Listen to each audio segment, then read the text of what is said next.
Good evening, and thank you for joining me for another Boring Books for Bedtime. I hope tonight's selection provides all the boredom your busy brain needs to quiet down and let you get some sleep. Before we begin, I'd like to give a special shout out of thanks to some new members of our Patreon family: Misty, Sonia, Gayla, Melanie, and Ginny. Thank you all so much for supporting this podcast. By becoming members of Patreon, you help us remain 100% listener-supported and ad-free for everyone, and it's very much appreciated. If you're interested in supporting Boring Books for Bedtime and finding out more about the perks available to subscribers, including exclusive episodes, full books, and collections found nowhere else, you'll find a link to Patreon in the show description. You'll also find a link to buymeacoffee.com, where you can support us with a one-time tip. No subscription required. I hope you'll take a moment to check them out. Now, let's read and relax. Find a comfortable spot. Adjust your volume. Take a nice deep breath in. Let it out slowly. And off we go. Tonight, we're relaxing with a new work that, curiously enough, has been requested by multiple listeners for reasons that I think will soon become obvious. We're reading The Compleat Angler by Isaak Walton, first published in 1653 and revised and republished over 25 years after that. I have no idea which edition I'm reading from, but I don't think it matters. Let's begin. To the Right Worshipful John Offley, Esquire, of Madeley Manor, in the county of Stafford, my most honored friend. Sir, I have made so ill use of your former favors, as by them to be encouraged to entreat that they may be enlarged to the patronage and protection of this book, and I have put on a modest confidence that I shall not be denied, because it is a discourse of fish and fishing, which you know so well, and both love and practice so much. You are assured, though there be ignorant men of another belief, that angling is an art, and you know that art better than others, and that this is truth is demonstrated by the fruits of that pleasant labor which you enjoy when you purpose to give rest to your mind and divest yourself of your more serious business, and which is often dedicate a day or two to this recreation, at which time, if common anglers should attend you and be eyewitnesses of the success, not of your fortune but your skill, it would doubtless beget in them an emulation to be like you, and that emulation might beget an industrious diligence to be so. But I know it is not attainable by common capacities, and there be now many men of great wisdom, learning, and experience, which love and practice this art, that know I speak the truth. Sir, this pleasant curiosity of fish and fishing, of which you are so great a master, has been thought worthy the pens and practices of divers in other nations that have been reputed men of great learning and wisdom.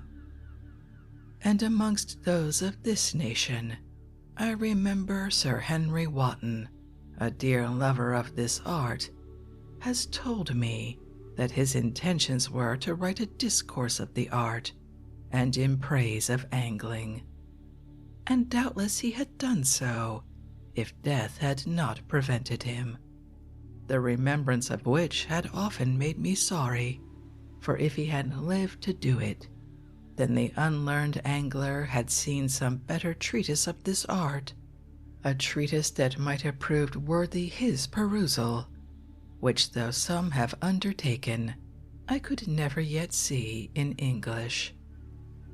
But mine may be thought as weak and as unworthy of common view, and I do here freely confess that I should rather excuse myself than censure others, my own discourse being liable to so many exceptions, against which you, sir, might make this one, that it can contribute nothing to your knowledge, and lest a longer epistle may diminish your pleasure, I shall make this no longer than to add this following truth, that I am really, sir, your most affectionate friend and most humble servant, Isaak Walton.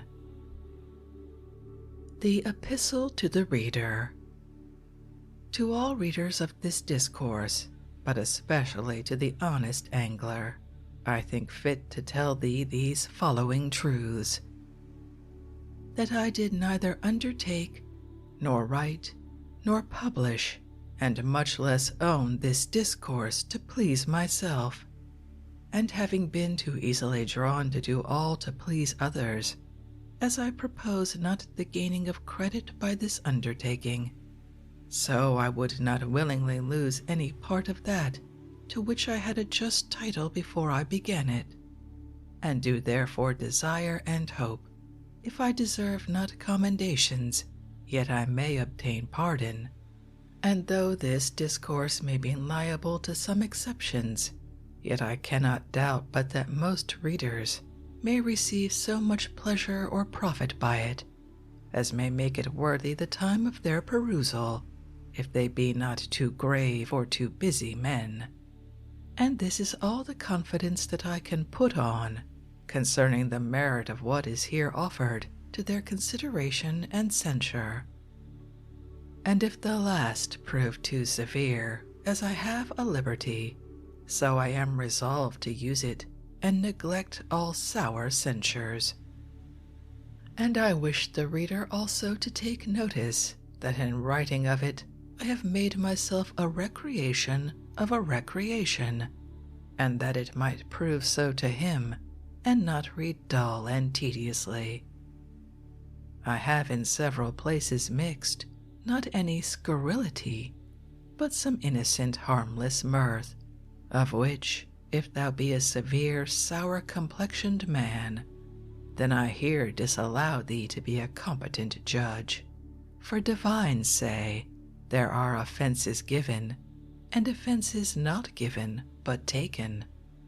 And I am the willinger to justify the pleasant part of it, because though it is known I can be serious at seasonable times, yet the whole discourse is, or rather was, a picture of my own disposition, especially in such days and times as I have laid aside business and gone a-fishing with honest Nate and R. Rowe. But they are gone, and with them most of my pleasant hours, even as a shadow that passeth away and returns not. And next let me add this, that he that likes not this book should like the excellent picture of the trout and some of the other fish, which I may take a liberty to commend, because they concern not myself.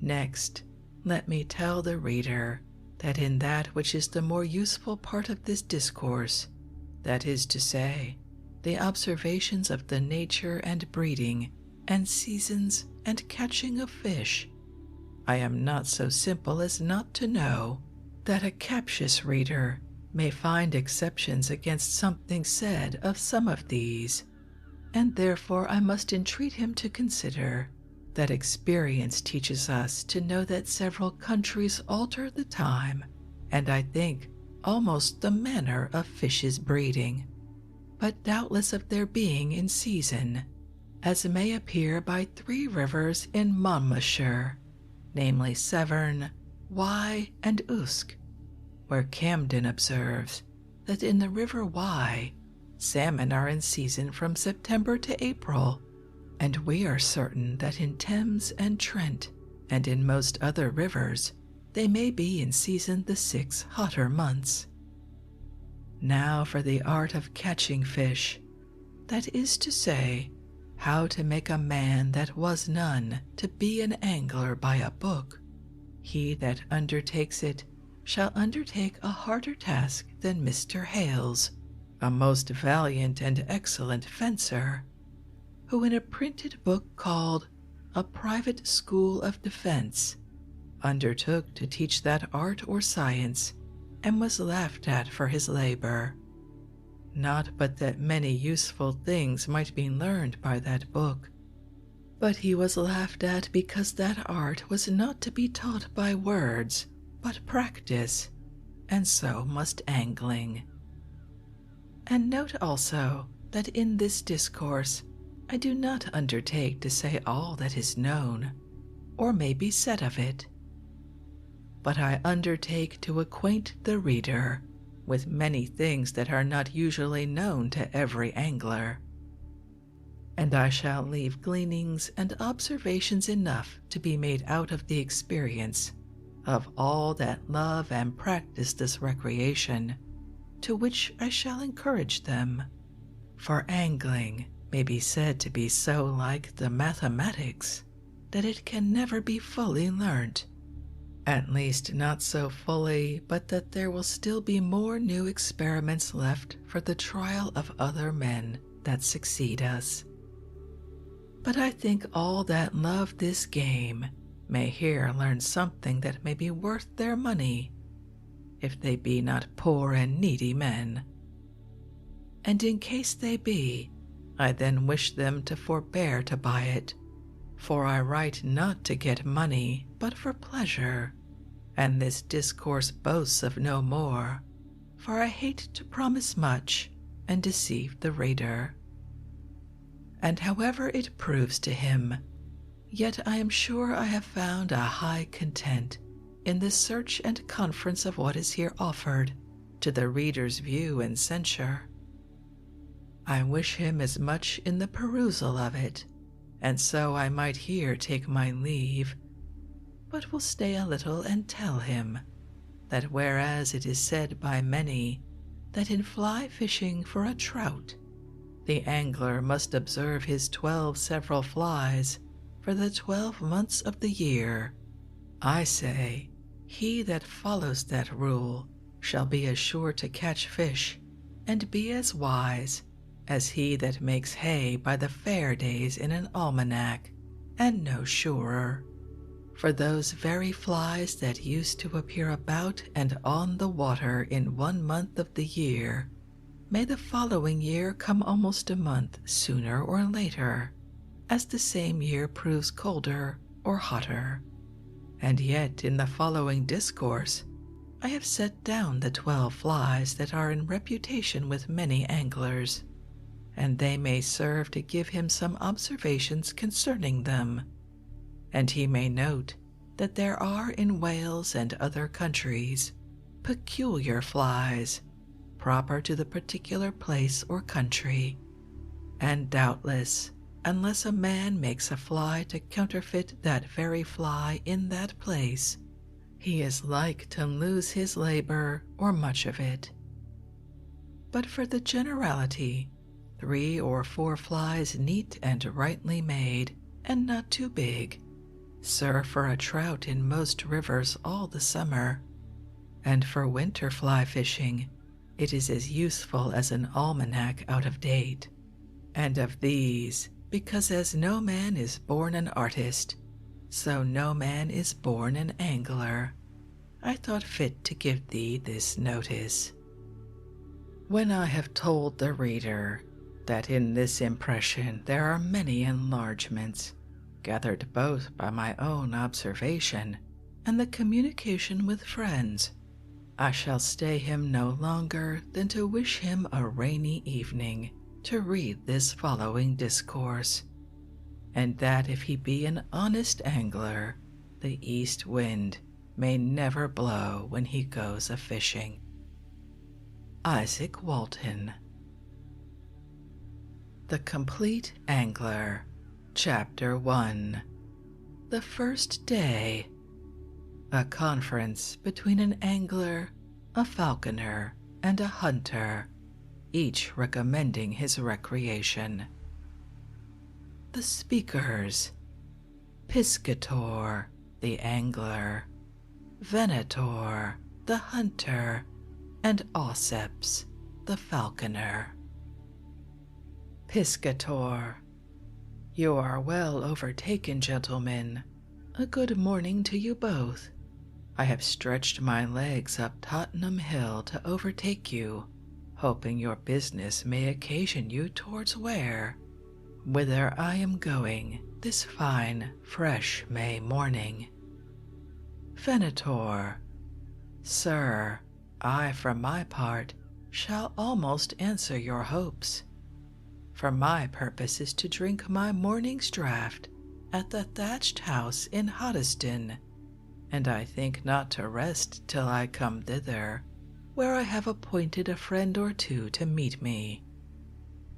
But for this gentleman that you see with me, I know not how far he intends his journey.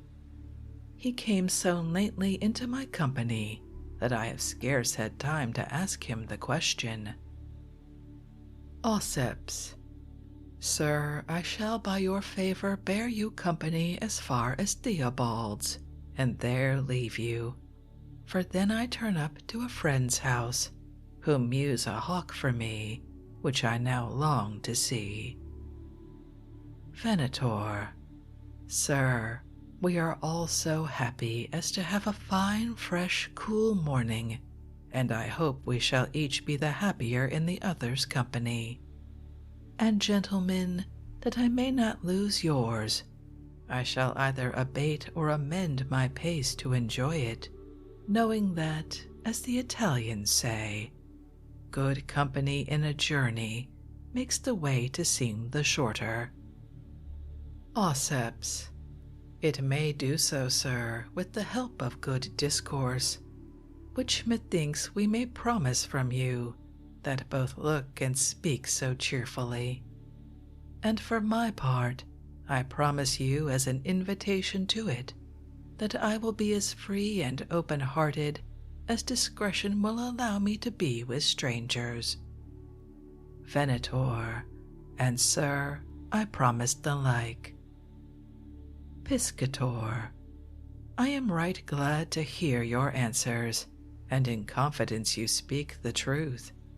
I shall put on a boldness to ask you, sir, whether business or pleasure caused you to be so early up and walk so fast, for this other gentleman hath declared he is going to see a hawk, that a friend mews for him. Venator. Sir, mine is a mixture of both, a little business and more pleasure, for I intend this day to do all my business, and then bestow another day or two in hunting the otter, which a friend that I go to meet tells me is much pleasanter than any other chase whatsoever. Howsoever, I mean to try it, for tomorrow morning we shall meet a pack of otter dogs of noble Mr. Sadler's upon Amwell Hill, who will be there so early that they intend to prevent the sun rising. Piscator. Sir, my fortune has answered my desires, and my purpose is to bestow a day or two in helping to destroy some of those villainous vermin, for I hate them perfectly, because they love fish so well, or rather because they destroy so much, indeed so much that in my judgment all men that keep otter dogs ought to have pensions from the king, to encourage them to destroy the very breed of those base otters, they do so much mischief. Venator. But what say you to the foxes of the nation? Would not you as willingly have them destroyed? for doubtless they do as much mischief as otters do. Piscator. Oh, sir, if they do, it is not so much to me and my fraternity as those base vermin the otters do. Auceps. Why, sir, I pray, of what fraternity are you, that you are so angry with the poor otters? Piscator. I am, sir, a brother of the angle, and therefore an enemy to the otter. For you are to note that we anglers all love one another, and therefore do I hate the otter both for my own and their sakes, who are of my brotherhood. Venator. And I am a lover of hounds. I have followed many a pack of dogs many a mile, and heard many merry huntsmen make sport and scoff at anglers. Auceps. And I profess myself a falconer, and have heard many grave, serious men pity them. It is such a heavy, contemptible, dull recreation. Piscator. You know, gentlemen, it is an easy thing to scoff at any art or recreation. A little wit mixed with ill nature, confidence, and malice will do it. But though they often venture boldly, yet they are often caught, even in their own trap, according to that of Lucian, the father of the family of scoffers. Lucian, well skilled in scoffing, this hath writ, Friend, that's your folly which you think your wit. This you vent oft, void both of wit and fear, meaning another, when yourself you jeer. If to this you add what Solomon says of scoffers, that they are an abomination to mankind, let him that thinks fit scoff on, and be a scoffer still. But I account them enemies to me, and all that love virtue and angling. And for you that have heard many grave, serious men pity anglers, let me tell you, sir, there be many men that are by others taken to be serious and grave men, whom we condemn and pity, men that are taken to be grave, because nature hath made them of a sour complexion. Money-getting men, men that spend all their time, first in getting, and next in anxious care to keep it. Men that are condemned to be rich, and then always busy or discontented. For these poor rich men, we anglers pity them perfectly, and stand in no need to borrow their thoughts to think ourselves so happy. Venator. Sir, you have almost amazed me, for though I am no scoffer, yet I have, I pray and let me speak it without offense, always looked upon anglers as more patient and more simple men than I fear I shall find you to be. Piscator. Sir, I hope you will not judge my earnestness to be impatience, and for my simplicity, if by that you mean a harmlessness, or that simplicity which was usually found in the primitive Christians, who were, as most anglers are, quiet men and followers of peace, men that were so simply wise as not to sell their consciences to buy riches, and with them vexation and a fear to die. If you mean such simple men as lived in those times when there were fewer lawyers, when men might have had a lordship safely conveyed to them in a piece of parchment no bigger than your hand, though several sheets will not do it safely in this wiser age. I say, sir, if you take us anglers to be such simple men as I have spoke of, then myself and those of my profession will be glad to be so understood. But if by simplicity you meant to express a general defect, in those that profess and practice the excellent art of angling. I hope in time to disabuse you and make the contrary appear so evidently that if you will but have patience to hear me, I shall remove all the anticipations that discourse, or time, or prejudice have possessed you with against that laudable and ancient art, for I know it is worthy the knowledge and practice of a wise man.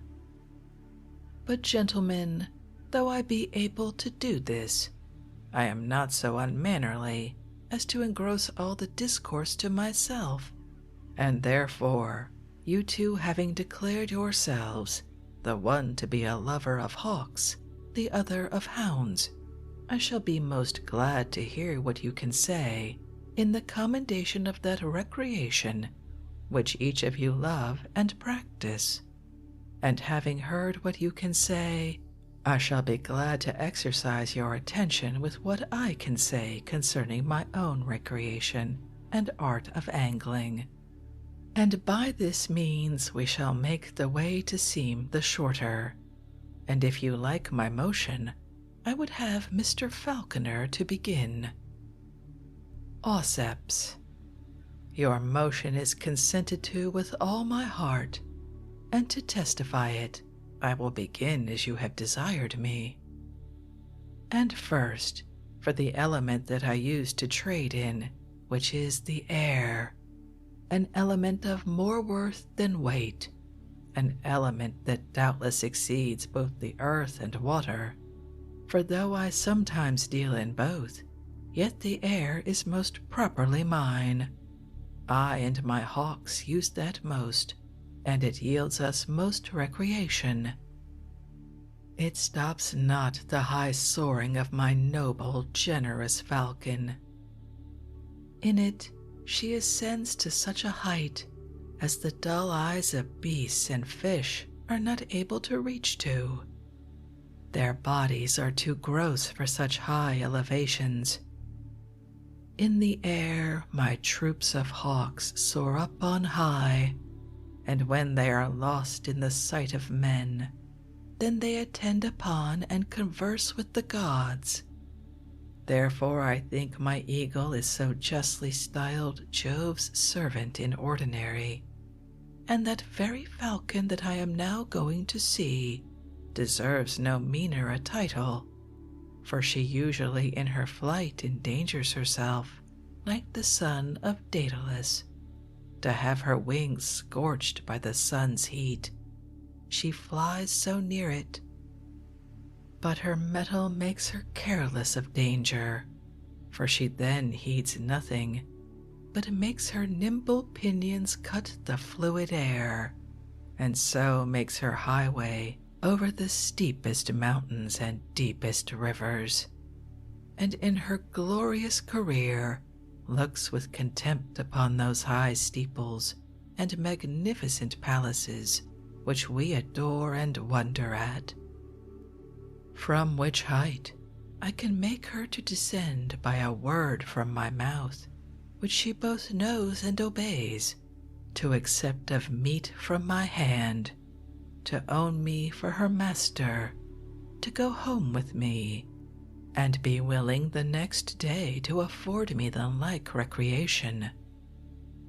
And more, this element of air which I profess to trade in, the worth of it is such, and it is of such necessity, that no creature whatsoever, not only those numerous creatures that feed on the face of the earth, but those various creatures that have their dwelling within the waters, every creature that hath life in its nostrils stands in need of my element. The waters cannot preserve the fish without air. Witness the not breaking of ice in an extreme frost. The reason is, for that if the inspiring and expiring organ of any animal be stopped, it suddenly yields to nature and dies. Thus necessary is air to the existence both of fish and beasts, nay, even to man himself. that air or breath of life with which God at first inspired mankind. He, if he wants it, dies presently, becomes a sad object to all that loved and beheld him, and in an instant turns to putrefaction. Nay, more, the very birds of the air, those that be not hawks, are both so many and so useful and pleasant to mankind that I must not let them pass without some observations. They both feed and refresh him, feed him with their bodies, and refresh him with their heavenly voices. I will not undertake to mention the several kinds of fowl by which this is done, and his curious palate pleased by day, and which with their very excrements afford him a soft lodging at night. These I will pass by, but not those little nimble musicians of the air that warble forth their curious ditties, with which nature hath furnished them to the shame of art. At first, the lark, when she means to rejoice, to cheer herself and those that hear her, she then quits the earth and sings as she ascends higher into the air, and having ended her heavenly employment, grows then mute and sad to think she must descend to the dull earth, which she would not touch but for necessity. How do the blackbird and throstle, with their melodious voices, bid welcome to the cheerful spring, and in their fixed months warble forth such ditties as no art or instrument can reach to. Nay, the smaller birds also do the like in their particular seasons, as namely the laverock, the titlark, the little linnet, and the honest robin that loves mankind both alive and dead. But the nightingale, another of my airy creatures, breathes such sweet, loud music out of her little instrumental throat that it might make mankind to think miracles are not ceased. He that at midnight, when the very laborer sleeps securely, should hear, as I have very often, the clear airs, the sweet descants, the natural rising and falling, the doubling and redoubling of her voice, might well be lifted above earth and say, Lord, what music hast thou provided for the saints in heaven, when thou affordest bad men such music on earth. And this makes me the less to wonder at the many aviaries in Italy, or at the great church of Varro's aviary, the ruins of which are yet to be seen in Rome, and is still so famous there, that it is reckoned for one of those notables which men of foreign nations either record or lay up in their memories when they return from travel. This for the birds of pleasure, of which very much more might be said. My next shall be of birds of political use. I think it is not to be doubted that swallows have been taught to carry letters between two armies, but 'tis certain that when the Turks besieged Malta or Rhodes, I now remember not which it was, pigeons are then related to carry and recarry letters, and Mr. G. Sandys in his Travels relates it to be done betwixt Aleppo and Babylon. But if that be disbelieved, it is not to be doubted that the dove was sent out of the ark by Noah to give him notice of land, when to him all appeared to be sea, and the dove proved a faithful and comfortable messenger. And for the sacrifices of the law, a pair of turtle doves or young pigeons were as well accepted as costly bulls and rams. And when God would feed the prophet Elijah after a kind of miraculous manner, he did it by ravens, who brought him meat morning and evening. Lastly, the Holy Ghost, when he descended visibly upon our Savior, did it by assuming the shape of a dove. And to conclude this part of my discourse, pray remember these wonders were done by birds of air, the element in which they and I take so much pleasure. There is also a little contemptible winged creature, an inhabitant of my aerial element, namely the laborious bee, of whose prudence, policy, and regular government of their own commonwealth I might say much, as also of their several kinds, and how useful their honey and wax are, both for meat and medicines to mankind. But I will leave them to their sweet labor without the least disturbance, believing them to be all very busy at this very time amongst the herbs and flowers that we see nature puts forth this May morning. And now to return to my hawks, from whom I have made too long a digression. You are to note that they are usually distinguished into two kinds, namely the long-winged and the short-winged hawk. Of the first kind there be chiefly in use amongst us in this nation the gerfalcon and jerkin, the falcon and tassel gentle, the lanner and lanneret, the bockrel and bockeret, the saker and sakeret, the merlin and jack merlin, the hobby and jack. There is the stiletto of Spain, the blood-red rook from Turkey, the weskit from Virginia, and there is of short-winged hawks, the eagle and iron, the goshawk and tarsal, the sparhawk and musket, the French pie of two sorts.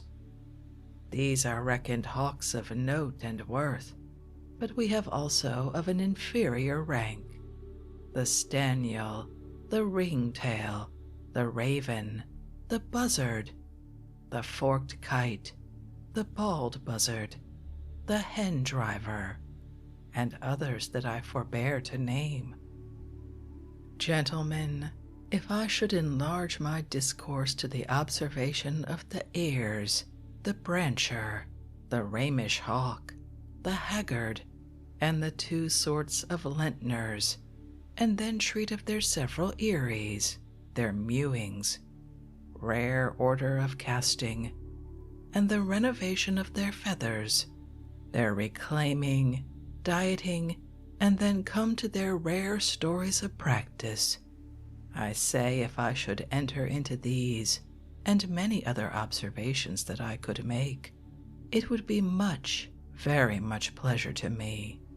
But lest I should break the rules of civility with you by taking up more than the proportion of time allotted to me, I will here break off and entreat you, Mr. Venator, to say what you are able in the commendation of hunting, to which you are so much affected, and if time will serve, I will beg your favor for a further enlargement of some of those several heads of which I have spoken, but no more at present. Venator. Well, sir, and I will now take my turn, and will first begin with a commendation of the earth, as you have done most excellently of the air, the earth being that element upon which I drive my pleasant, wholesome, hungry trade. The earth is a solid, settled element, an element most universally beneficial both to man and beast, to men who have their several recreations upon it, as horse races, hunting, sweet smells, pleasant walks. The earth feeds man, and all those several beasts that both feed him and afford him recreation. What pleasure doth man take in hunting the stately stag, the generous buck, the wild boar, the cunning otter, the crafty fox, and the fearful hare. And if I may descend to a lower game, what pleasure is it sometimes with gins to betray the very vermin of the earth, as namely the fitchit, the fullamart, the ferret, the polecat, the mouldwarp, and the like creatures that live upon the face and within the bowels of the earth. How doth the earth bring forth herbs, flowers, and fruits, both for physic and the pleasure of mankind, and above all, to me at least, the fruitful vine, of which when I drink moderately, it clears my brain, cheers my heart, and sharpens my wit. How could Cleopatra have feasted Mark Antony with 8 wild boars roasted whole at one supper, and other meat suitable, if the earth had not been a bountiful mother? But to pass by the mighty elephant, which the earth breeds and nourisheth, and descend to the least of creatures, how doth the earth afford us a doctrinal example in the little pismire, who in the summer provides and lays up her winter provision, and teaches man to do the like? The earth feeds and carries those horses that carry us. If I would be prodigal of my time and your patience, what might not I say in commendations of the earth, that puts limits to the proud and raging sea, and by that means preserves both man and beast, that it destroys them not, as we see it daily doth those that venture upon the sea, and are there shipwrecked, drowned, and left to feed haddocks, when we that are so wise as to keep ourselves on earth walk and talk and live, and eat and drink, and go a-hunting, of which recreation I will say a little, and then leave Mr. Piscator to the commendation of angling. Hunting is a game for princes and noble persons. It hath been highly prized in all ages. It was one of the qualifications that Xenophon bestowed on his Cyrus, that he was a hunter of wild beasts. Hunting trains up the younger nobility to the use of manly exercises in their riper age. What more manly exercise than hunting the wild boar, the stag, the buck, the fox, or the hare? How doth it preserve health and increase strength and activity? And for the dogs that we use, who can commend their excellency to that height which they deserve? How perfect is the hound at smelling, who never leaves or forsakes his first scent, but follows it through so many changes and varieties of other scents, even over and in the water, and into the earth. What music doth a pack of dogs then make to any man, whose heart and ears are so happy as to be set to the tune of such instruments? How will a right greyhound fix his eye on the best buck in a herd, single him out and follow him and him only, through a whole herd of rascal game? For my hounds, I know the language of them, and they know the language and meaning of one another, as perfectly as we might know the voices of those with whom we discourse daily. I might enlarge myself in the commendation of hunting, and of the noble hound especially, as also of the docibleness of dogs in general, and I might make many observations of land creatures, that for composition, order, figure, and constitution approach nearest to the completeness and understanding of man, especially of those creatures which Moses in his law permitted, which have cloven hooves and chew the cud, which I shall forbear to name, because I will not be so uncivil to Mr. Piscator as not to allow him a time for the commendation of angling, which he calls an art, but doubtless it is an easy one. And Mr. Auceps, I doubt we shall hear a watery discourse of it. Piscator. Gentlemen, let not prejudice prepossess you. I confess my discourse is like to prove suitable to my recreation, calm and quiet.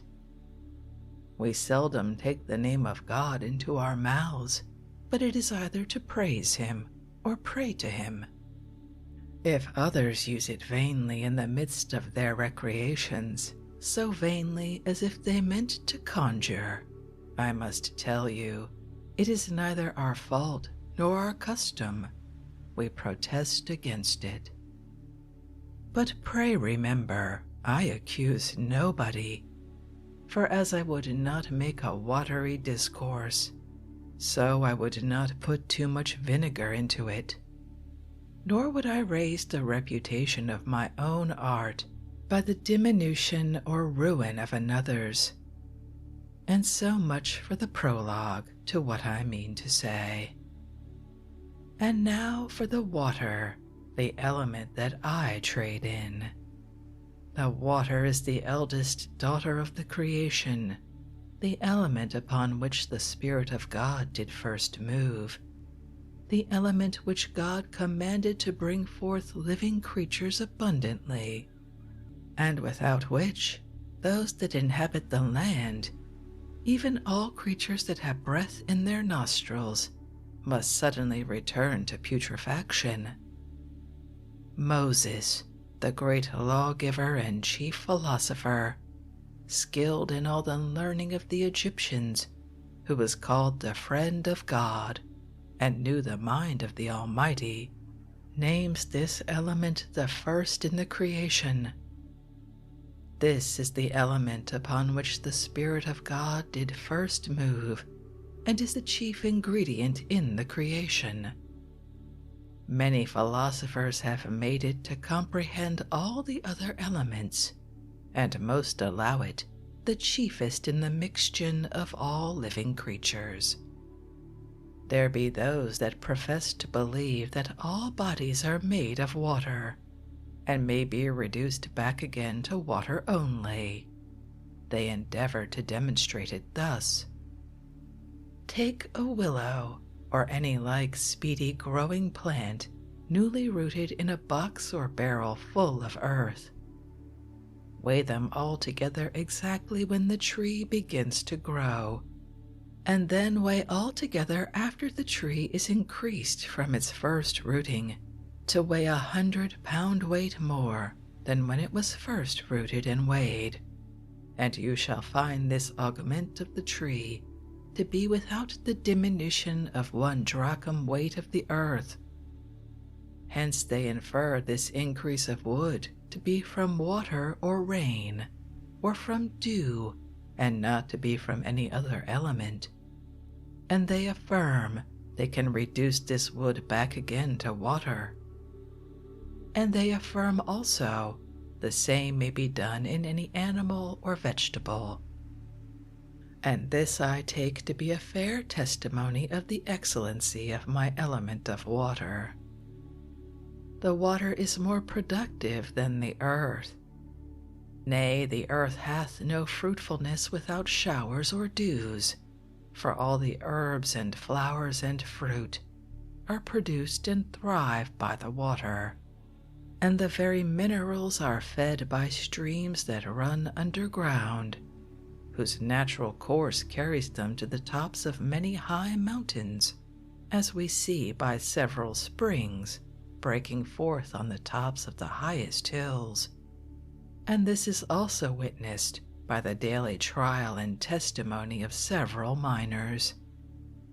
Nay, the increase of those creatures that are bred and fed in the water are not only more and more miraculous, but more advantageous to man, not only for the lengthening of his life, but for the preventing of sickness. For it is observed by the most learned physicians that the casting off of Lent and other fish days, which hath not only given the lie to so many learned, pious, wise founders of colleges, hath doubtless been the chief cause of those many putrid, shaking, intermittent agues, unto which this nation of ours is now more subject than those wiser countries that feed on herbs, salads, and plenty of fish, of which it is observed in story that the greatest part of the world now do. And it may be fit to remember that Moses appointed fish to be the chief diet for the best commonwealth that ever yet was. And it is observable not only that there are fish, as namely the whale, 3 times as big as the mighty elephant that is so fierce in battle, but that the mightiest feasts have been of fish. The Romans in the height of their glory have made fish the mistress of all their entertainments. They have had music to usher in their sturgeons, lampreys, and mullets, which they would purchase at rates rather to be wondered at than believed. He that shall view the writings of Macrobius or Varro may be confirmed and informed of this, and of the incredible value of their fish and fish ponds. But, gentlemen, I have almost lost myself, which I confess I may easily do in this philosophical discourse. I met with most of it very lately, and I hope happily in a conference with a most learned physician, Dr. Walton, a dear friend, that loves both me and my art of angling. But, however, I will wade no deeper into these mysterious arguments, but pass to such observations as I can manage with more pleasure and less fear of running into error. But I must not yet forsake the waters, by whose help we have so many known advantages, and first to pass by the miraculous cures of our known baths, how advantageous is the sea for our daily traffic, without which we could not now subsist. How does it not only furnish us with food and physic for the bodies, but with such observations for the mind as ingenious persons would not want? How ignorant had we been of the beauty of Florence, of the monuments, urns, and rarities that yet remain in and near unto old and new Rome, so many as it is said will take up a year's time to view, and afford to each of them but a convenient consideration. And therefore it is not to be wondered at that so learned and devout a father as Saint Jerome, after his wish to have seen Christ in the flesh, and to have heard Saint Paul preach, makes his third wish to have seen Rome in her glory. And that glory is not yet all lost, for what pleasure is it to see the monuments of Livy, the choicest of the historians, of Tully, the best of orators, and to see the bay trees that now grow out of the very tomb of Virgil. These, to any that love learning, must be pleasing, but what pleasure is it to a devout Christian to see there the humble house in which St. Paul was content to dwell, and to view the many rich statues that are made in honor of his memory, nay, to see the very place in which St. Peter and he lie buried together. These are in and near to Rome.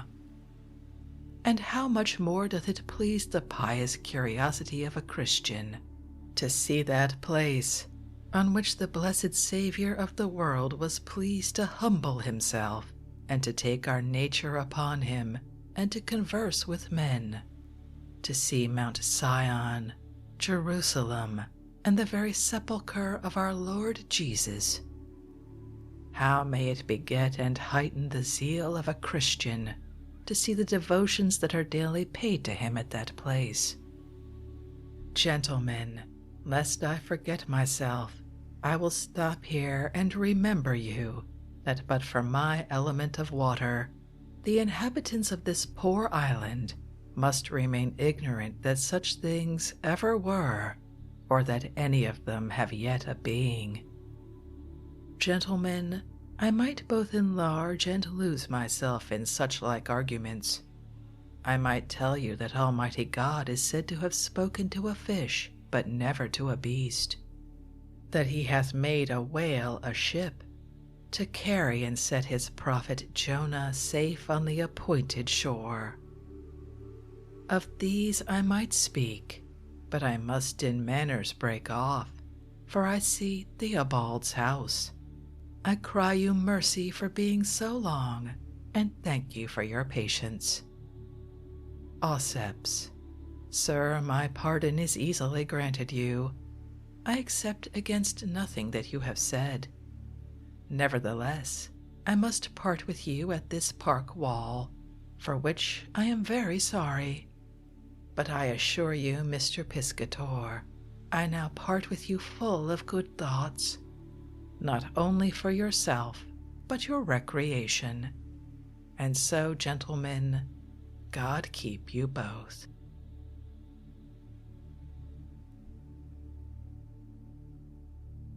And with that parting of the ways, I think we'll end this evening's reading from The Compleat Angler by Isaak Walton. At some point, I suppose, we'll get to the actual angling, but we'll leave that for next time. I hope you enjoyed that rather philosophical treatise. If you'd like to read this work for yourself, as always, you'll find a link to a free ebook from Project Gutenberg in the show description. If you'd like to connect, suggest a boring book you'd like to hear read, or request more from one we've already started, you can drop me an email via our website, www.boringbookspod.com. It's always a pleasure to hear from you. Thank you so much for joining me for this evening's reading. Until our next boring book, good night.